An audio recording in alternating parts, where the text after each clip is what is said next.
Hi, and welcome to another edition of Todd Talk, where we take teaching theory and turn it into teaching practice. So today's Todd Talk is coming to you from Nashville, Tennessee, where I'm attending the World Council for Gifted and Talented Children Conference. And so the theme for this month has been academic extracurricular competitions. And so we've looked at Model United Nations, we looked at Invention League, we looked at Destination Imagination. And so today I'm going to present three more academic extracurricular competitions that are year-long competitions that you're working on them for nearly the entire year. Usually you're collaborating with others while you're doing this as well. These are, I'm going to talk about each of these and then show a video clip that's associated with them. The first one I'm going to be talking about is called Future City Builders. And Future City Builders is for 6th, 7th, and 8th grade students. And basically what they have to do is they have to create a virtual city using the SimCity program, which is a computer program. They have to write a 1,500-word city essay. They have to make a scale model built from recycled materials. They have to have a project plan, and then they present it to judges at a regional competition. There's a theme every year. It is Future City, so they have to create a city of the future. And so things in the past have been sustainability, stormwater management, urban agriculture. The theme for 2019-2020 is going to be clean water. And so here's a little clip that shows you a little bit what Future City Builder kind of looks like. Future City is inspiring. It's fun. It's a lot of fun. I got way more confident. It was really exciting. It was very intriguing. It's a good opportunity. It's like the funnest project ever. Future City is amazing. Are you a middle school student? Then Future City is for you. It's a competition that challenges your ingenuity as you imagine, design, and build a city of the future. Team up with your classmates and discover what engineers do. Identify problems, brainstorm ideas, develop solutions, and create a better tomorrow. Oh, it's exciting. When the light bulb turns on for the kids, it's great because you can see that, oh, wow, that's cool. I got it. For them to be able to think in the future of what might happen and let their imaginations run wild is just as important as them learning that technology that we currently have so that they can take that history and grow from it and build on it. I think the coolest part was building the model. We needed to make buildings that were energy efficient. We also wanted to incorporate some kind of culture. You learn life skills. You learn how to work together in a team. You learn how to plan stuff out. There's also a lot of creativity that goes into it. The essay helps you learn how to write. For me, as a junior high teacher, Future City is one of the most intense, high-level thinking, rewarding projects that I've ever used with my students. Teams compete in a regional Future City contest, and the winner goes to the finals in Washington, D.C. The second competition I'm going to talk about is what's called Math Counts. This is also for 6th, 7th, and 8th graders. And what this is students work on math problems of various difficulty for the year preparing for math counts. What math counts looks like is that there's 4 levels of the competition. There's the school, chapter, state, and national.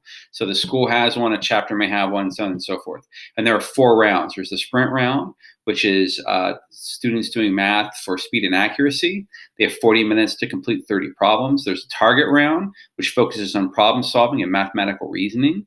There's a team round, so when the team collaborates together to solve a problem, they have 20 minutes to complete 10 math problems. And then there's a countdown round. And the countdown round is also for speed and accuracies. They have 45 seconds per problem, and they're not allowed to use a calculator.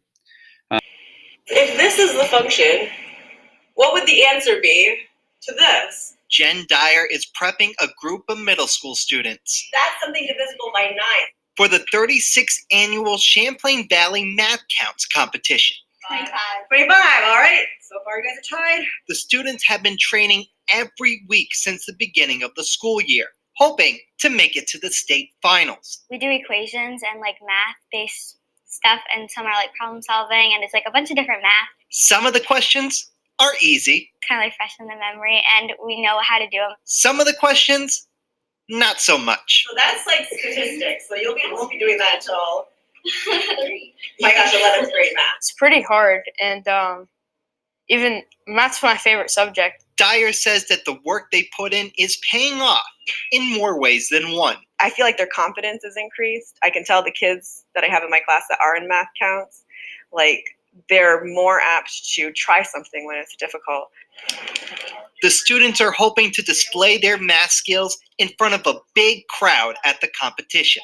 To watch us have fun, see who's gonna go to states, and it'll be fun. Sometimes like education, like you don't really get to show yourself in front of people that much, unlike sports and other stuff where like there's like more people come out to those things.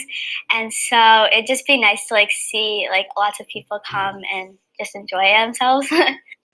So the third academic extracurricular competition I'm going to talk about is what's called the Word Masters Challenge. And this is for 3rd through 8th grade.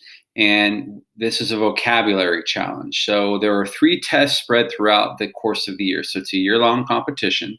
And for each of these, prior to each of these tests, kids are given a word list. And there is a blue division word list and there's a gold division word list. The blue one is, average words, and then the gold are supposed to be more challenging based upon their grade level. Although the blue one can be quite challenging in its own right. And so students have to then get the definitions of these words and see if there's alternative definitions to these words. And they have to really understand what the word is, because eventually what they need to do is they have to look at the relationship of that word as compared to other words on the list. And so through the use of analogies. And so they're given the test, they're given 20 questions in their analogies. So they'll say like a cat is to a mammal as a frog is to an amphibian. And the relationship there is, the type of animal that they are. And so they'd have to make that connection. And so I'm going to show a brief video on what analogies are, and then show you an example of what a Word Masters test looks like. Analogies. Analogies are statements that compare or contrast. Analogies. Analogies are statements that compare or contrast ideas that seem to have no relationship, but really do. Let's look at an example of an analogy. Hand is to glove as foot is to sock. Huh? Okay, let's look closer. Let's try saying it like this. A hand wears a glove the same way a foot wears a sock. See how that works? Here's another one. Cold is to hot as wet is to dry. What does this one mean? Cold is opposite of hot, the same way wet is opposite of dry. How about this one? Flamingo is to bird as grizzly is to bear. A flamingo is a type of bird, the same way that a grizzly is a type of bear. When you know how to figure out the relationship in the analogy, you can even complete an analogy yourself. What was the relationship in this analogy? Cold is to hot as wet is to dry. Remember, cold and hot and wet and dry are opposites. So let's see if you can finish another analogy with opposites. High is to low as near is to what? Do you know what word would finish this analogy?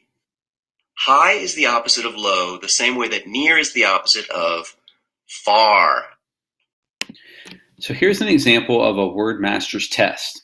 And so you can see the sample words in the near left-hand column, and then the analogies that are with that. So when you look at the 4th grade one, you have a picture is to blurred as a knife is to what? And so you would have to know that the definition of blunt, which means that it's not as sharp as it could be. Kind of like if a picture is blurry, it's not as sharp as it could be. So you'd have to understand those relationships.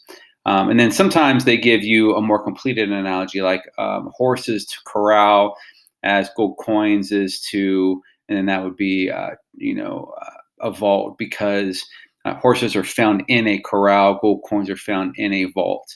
And so that's the relationship there. And so students would have to find those relationships as part of answering these 20 questions. So there you have it, 3 more academic extracurricular competitions that students can compete in. And I like these again because they celebrate the academics of school. We often celebrate the sports of school, through our announcements and our accolades and our trophies and our cases in front of the school, but but we should be celebrating the academics and the intelligence of students.